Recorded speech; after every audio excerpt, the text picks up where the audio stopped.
Hello and welcome to Grand Prairie Update. I'm Terry Briggs. And I'm Don Johnson. We'd like to bring you an update now on the highly anticipated Lake Parks Operations Center. The $6 million Operations Center is located on Lake Ridge Parkway at the entrance to Lynn Creek Park. Most of the exterior work is finished except for the irrigation system and landscaping. Inside, contractors are wrapping up work on the elevator, cabinets, painting, and the rest of the final job list. The center is designed for equipment and personnel from the old Fire Station No. 7, a substation for Lake Patrol officers, as well as office space for the Parks Department. The grand opening is scheduled for mid-August. We've got some family photos and a picture of the troop, right? Meantime, we have some history in the making to report at the new Public Safety Building. Officials sealed 2 time capsules containing photos, videos, letters, and other materials, and put the capsules in a wall where they will stay until they're unsealed in 50 years. The $53 million Public Safety Building opened in May. It consolidates all police operations, the city jail, the 911 dispatch center, as well as fire administration. The old police building on Conover Drive will be demolished later this year to make way for a Parkland Hospital clinic. Grand Prairie animal control officers are dealing with an unusual problem this summer, a surge in snakes. Like many other cities in the area, Grand Prairie has had a dramatic increase in calls reporting snake sightings in commercial and residential areas this summer. The good news is the city's animal services officers are fully equipped to weed them out, and they say the increase is not surprising because of the unusual weather patterns we've seen in North Texas so far this year. We had cold weather for so long, and the snakes were in hibernation. So when you go extra months with cold weather, when the snakes come out of hibernation, they're hungry. So they're actually hunting mice, bugs, lizards, things like this. So they come out, and the heat, the snakes like the cool weather. So they will come to where the cool is. And that would be buildings with air conditioning coming under doors, homes, houses. And a lot of creek beds, snakes will come up out of creek beds. They're actually hunting for food. Horn says that most of the recent reports in Grand Prairie have been for either rat snakes that are in search of small animals or cottonmouths, which are usually found close to creeks or water. The best thing to do when you come across a situation like that is just turn and call the proper authorities. Just leave the snake alone, because most snakes are afraid of other bigger, larger animals and people. They'll just back off and coil up. If you leave them alone, most of the time when you go away, they'll go away. To report a snake sighting, call Grand Prairie Animal Services at 972-237-8575, or if it's after hours, you can call the Grand Prairie Police Department at 972-237-8790.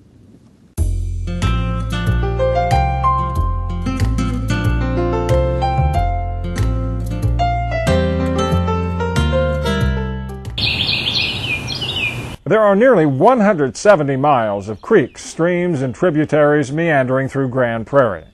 To help keep these waterways clean, the city relies on volunteers from the Adopt a Stream program. I see like this blue Dorito bag. Chuck can't get it on there. Hey, I got the Target bag. This recent cleanup is a good example of Adopt a Stream in action. Adopt a Stream members choose between 5 levels of commitment, from basic observation and reporting to hands-on cleanups, all the way to advanced training and monitoring. The great thing about this program is you can be a member at level 1 and not do any of the others. You can skip 1 and 2 and do level 3 or go right to 4. It's not built on each other. You can just join at any level. Chen says the program now has grown to 17 groups representing families, neighborhoods, schools, churches, businesses, and other organizations. I'm seeing a lot less litter in the major visibility areas. Where there's more rural development, the creeks are a lot cleaner because people aren't putting their trash out early, and dogs and cats aren't tearing the bags open, or there's no development near there. So those creeks seem to be a lot cleaner. It's mostly where there's neighborhoods coagulated. My dream situation would be that all of the accessible sections of the major creeks would be adopted, and the minor creeks where there is a coagulation of litter would be adopted. But to be honest with you, my dream would be we don't need to do these cleanups. You can find out more about the Adopt a Stream program by calling 972-237-8152 or by sending an email to keepgrandprairiebeautiful@gptx.org.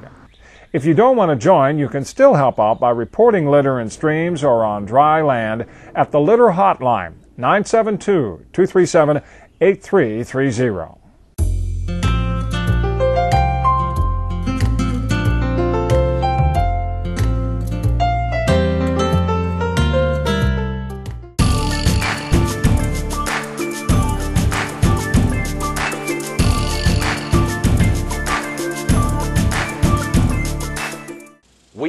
Weeds everywhere. They are a nuisance that could become costly, and they are also the subject of this edition of Know the Code. The code is if the weeds become in excess of 12 inches or more, it's in violation. It's one of the city's simplest codes, but perhaps one of the hardest for citizens to stay on top of.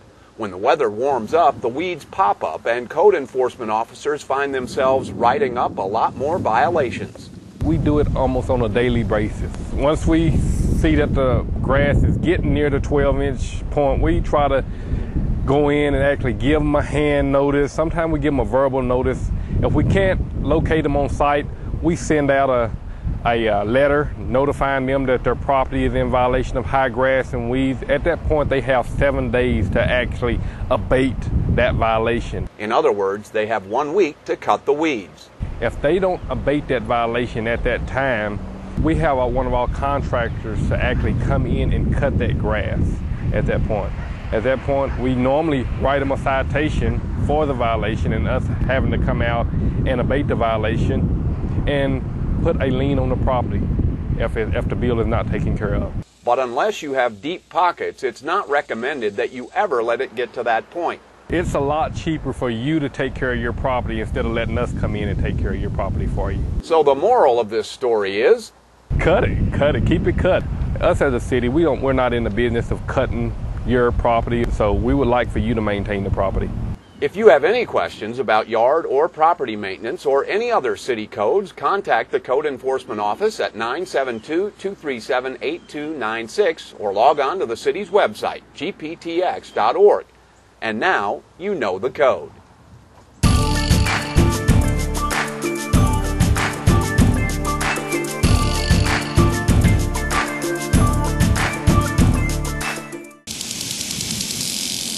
Summer weather is here for sure, and that means it's time for a couple of seasonal reminders. You should be using your irrigation system or sprinklers between 6 p.m. and 10 a.m. The city's water conservation plan also requires you to maintain your sprinkler system by fixing broken heads and making sure the heads are correctly aligned. If you disregard these guidelines, you could get a fine of up to $2,000. For more information about the Water Conservation Plan, contact the Grand Prairie Water Utilities Division at 972-237-8377.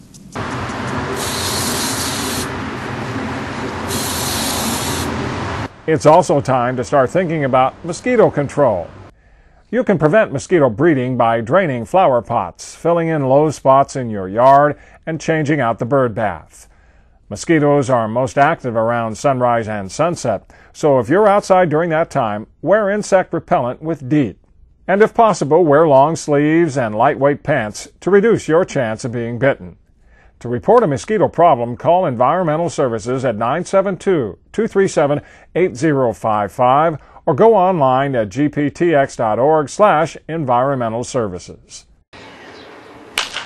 The Grand Prairie Air Hogs have learned that 5 of their players have been selected to represent the South Division at the annual American Association All-Star Game. The game will be held in Wichita, Kansas on Tuesday night, July 27th, and pits the South All-Stars against the North. All 3 Air Hog position players chosen, including first baseman Greg Porter, third baseman David Espinoza, and outfielder Robert Perry, will be in the starting lineup.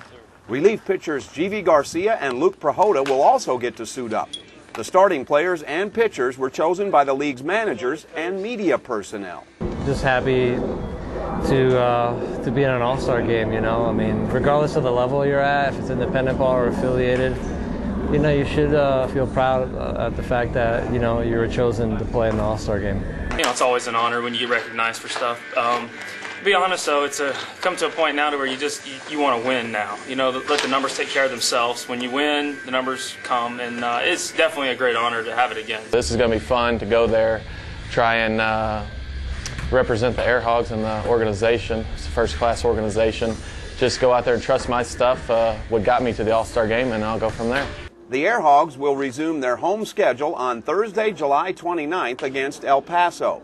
For information, you can call 972-504-9383 or log on to airhogsbaseball.com. That's it for now. Hope you can join us next time for Grand Prairie Update. Remember, you can watch any Channel 16 program anytime by going to the city's website at gptx.org/GPTV.